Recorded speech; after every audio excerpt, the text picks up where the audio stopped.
So in this session, I want to talk about the basic teachings of Islam as well as the primary groups or sects within Islam.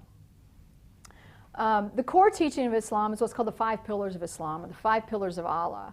And these are, I think you can say they're consistent throughout Islam. Certainly you would find different levels of adherence within the Islamic world, and maybe some different interpretations about the extent of these practices, but these are a source of really unity among Muslims. And so I want to run through those. And some of these you're probably familiar with just because of how much Islam has been in the media over the last several years. The first pillar of Islam is what's called the creed, or the statement of faith. And it's a statement that basically makes 2 assertions. First of all, it asserts monotheism, that there's one God, Allah. And it also makes the assertion that Muhammad is God's prophet, and the implied assertion is that he is God's final prophet that brought the final revelation of God to humanity. And so the statement basically says there's no God but Allah, and Muhammad is the prophet of God. So it's their creed, their statement of faith, maybe like the confessional statement of Islam, because these are core. If someone believes there's only one God and that Muhammad brought God's final revelation to humanity as God's prophet, that's what makes someone Muslim. This is a statement that's not just said one time like many creeds or statements of faith might be, but it's said regularly. As a matter of fact, devout Muslims, every time they pray, they make this statement. When they perform certain rites of passage, this statement is spoken. But this is the core teaching. Really, it's the very foundation of what it means to be Muslim, is what this statement makes. The second pillar is prayer. And this is one that you probably have some familiarity with. That, first of all, the devout Muslims pray 5 times a day. And when they pray, they orient their bodies in the direction of Mecca, wherever they are in the world.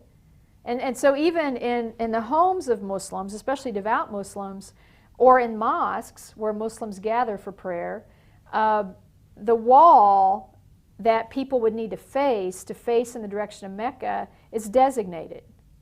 So people know what direction to pray when they're inside the building in order to pray facing Mecca. Typically the posture of prayer is kneeling on some sort of area that's marked out as sacred. Often Muslims will have a rug that they lay down that kind of makes a sacred area, or if they're outside somewhere, they might in some way mark that sacred area.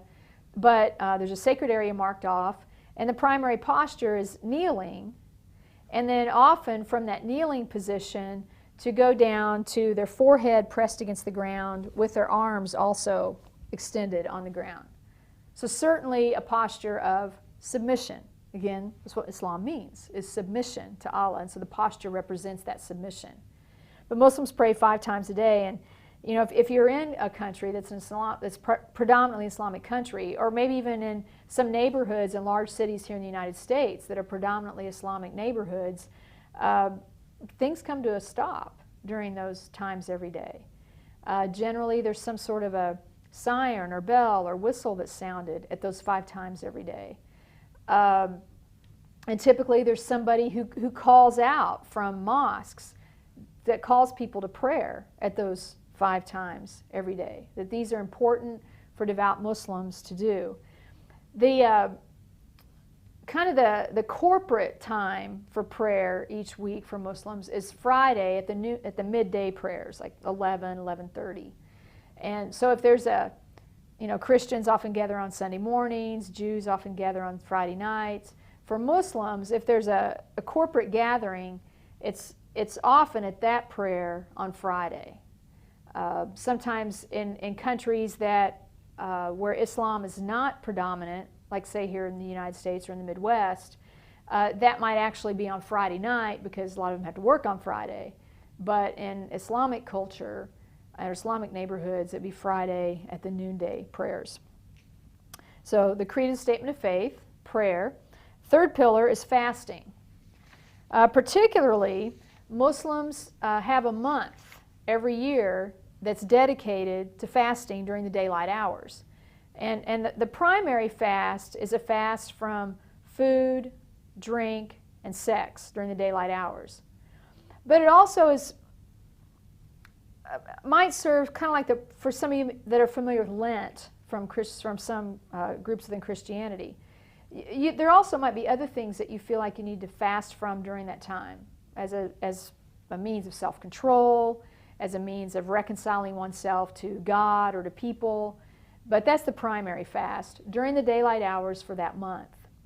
That month is called Ramadan. And that's actually a particular month on the Arabic calendar. So every year when Ramadan comes around, Muslims fast during the daylight hours. They're also supposed to, during that time, let that be time of kind of more intense repentance, a time to reconcile themselves with enemies, a time that they're not supposed to go to war, although we certainly have seen some of the extremists use this month as really a call to war. But in the original intent, that's not supposed to happen. So the creed, prayer, and fasting. A fourth pillar is one of those teachings that Muhammad gave from the very beginning, and that's about charity. That Muslims are expected to give a portion of their wealth to those less fortunate than themselves. And that's typically distributed through the mosque or through other affiliated Muslim organizations. The percentage as far as charity within Islam, it's different than how you find it in Judaism or Christianity. I mean, if there is a percentage that's talked about in Judaism and Christianity, it's typically a 10%, and usually that's a 10% on income. And of course, you have different people that say, is that gross income or net income? But typically it's on increased wealth for that time period. But the mode of charity in Islam, the percentages are lower. I mean, it varies from 2.5% to 5%. But it's not just on increased wealth. It's also on all assets. So it's kind of like a property tax. So that every year, Muslims pay a percentage of the value of their home, the value of their cars, the value of their land, the value of their bank accounts. It's not just their income.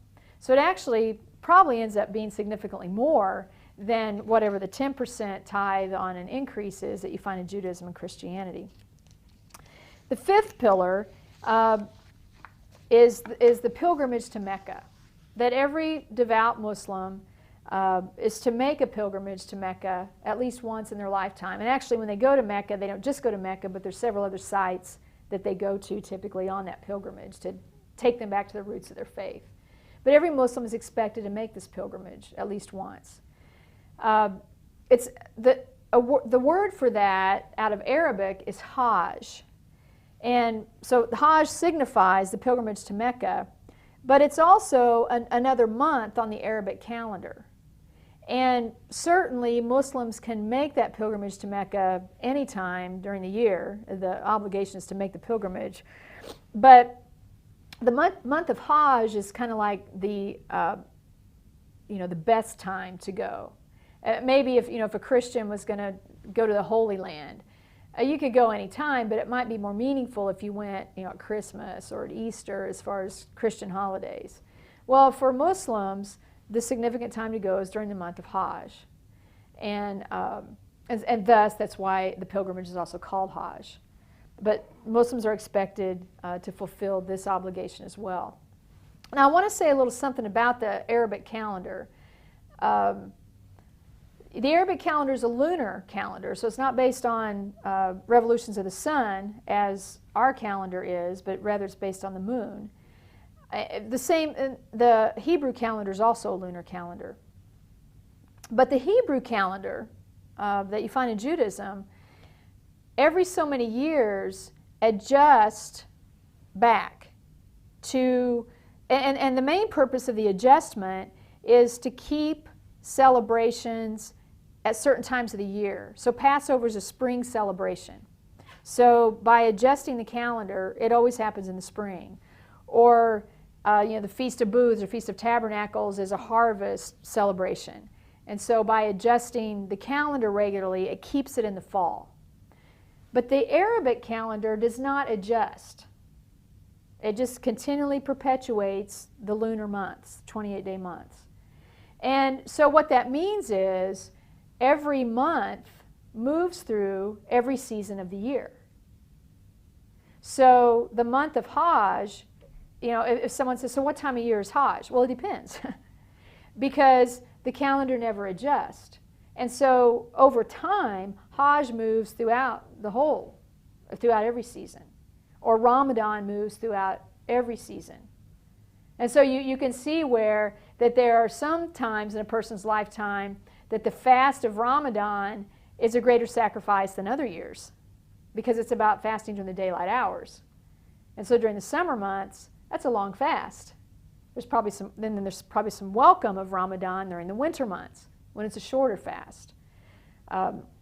So to say that these events happen in certain months you can't say, so what time of year is that? It depends, because again, the Arabic calendar is a lunar calendar that never adjusts to the seasons of the solar calendar. Okay, so there's a lot of unity over those basic teachings in Islam. So why do we have different groups within Islam? And really, there's two primary groups. Now, certainly within these, you could probably find other movements. But the two primary groups that you can't listen to the news much these days and not at least hear these two names are the Sunnis and the Shiites, or the Sunnis and the Shia. These are the two major groups. And these two groups split from one another pretty early on, actually. After Muhammad died, the Islamic community was trying to determine who should take Muhammad's place, who should be their next leader. Because in Islam, human leaders are pretty important. And again, even within the sects of Islam, you find different sects that have different emphasis on the role of leaders. But the human leaders are important. So who was going to take Muhammad's place? Well, there were some who believed that it should stay within Muhammad's family, and that the leadership should be passed down through his family line in some way. There were others who believed that it should be based more on spiritual leadership or spiritual devotion. And so there was a close disciple of Muhammad's that others believed should assume that leadership. And basically that's why the two groups began splitting from one another. And over time, it just became a wider and wider chasm between them. But initially, there was the group that wanted to keep it within the family, the group that wanted to hand that to one of his closest spiritual disciples. Those who wanted to keep it within the family are what we call the Shiites. Those who wanted to pass it on to through spiritual leadership are what we call the Sunnis. Now the Shiites had a little bit of a dilemma, because they had agreed to pass the leadership on in Muhammad's family, but though Muhammad had a lot of children, he had no sons. All he had was daughters. And in that culture, and in the early teachings of Islam within that culture, no woman could assume that role.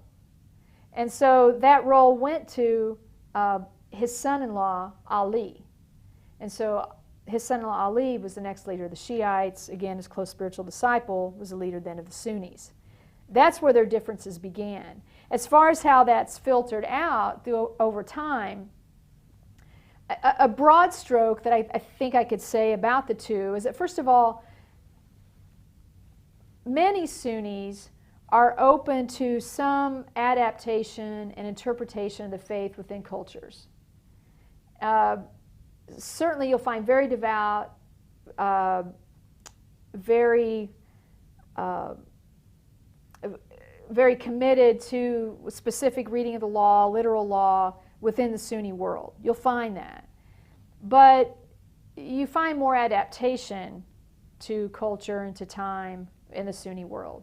The Shiite world, you don't tend to find as much of that adaptation. It tends to be a more conservative, more literal way of understanding things.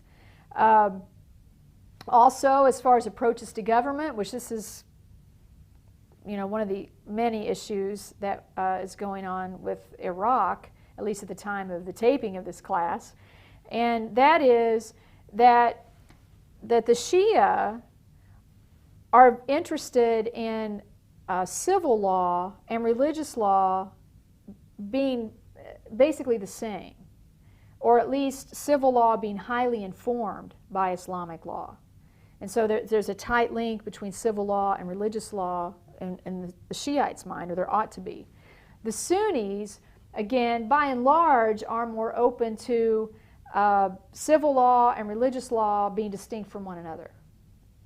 Again, not necessarily that civil law should go against religious law, but that they do not have to be one and the same.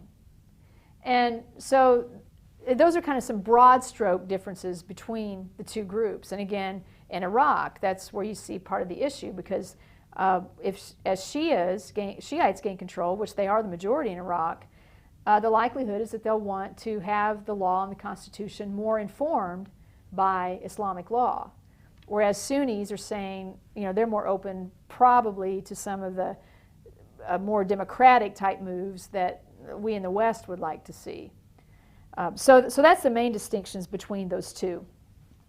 There is a third group called the Sufis, and they're a very small number of Muslims, but they're the mystics.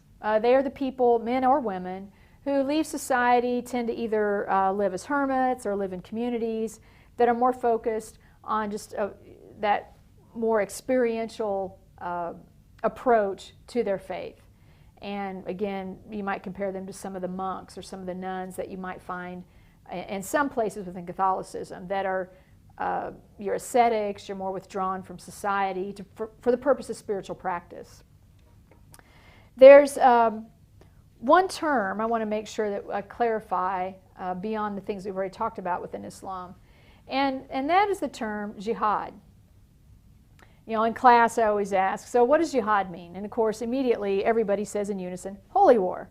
But that's not what jihad means. Jihad means struggle, or to wrestle. And most of the time, when jihad is used within the Quran, the sacred text of Islam, when jihad is used, it means struggle, and it talks about the struggle or the jihad that one carries on within themselves. That the greatest jihad, the greatest struggle, is the one against oneself. And the idea being that the purpose of jihad is to bring about righteousness, justice, and peace. And so as a person submitted to the will of Allah, if I were a Muslim, it would be important to me to be a person of righteousness, justice, and peace. And so daily, I need to carry out jihad against myself so that righteousness, justice, and peace prevail in my life and in the way I live my life. You might compare it to a place in the New Testament where the missionary and writer Paul says, I buffet my body daily and I make it my slave. Well, it's the same idea, that he wars against himself to choose a path of self-discipline. And so when the Quran talks about jihad, that jihad is the supreme jihad, and it's the one spoken of most often. But there are times when jihad is talked about in a broader sense, that righteousness, peace, and justice need to prevail in a society or in the world. And so that struggle needs to be carried out to bring about righteousness, peace, and justice in the world. And in that case, you could call that a holy war. And when leaders issue, Islamic leaders, and only certain ones can, when they issue an edict for holy war or a fatwa for holy war, it's based on that idea that righteousness, peace, and justice, especially on behalf of Islam or on behalf of Muslims, needs to be ensured. And so a holy war then would be mandated in that case. But certainly jihad is not limited to that, and in the scriptural sense within Islam, it's not even referred to holy war that often, or to the concept of holy war that often.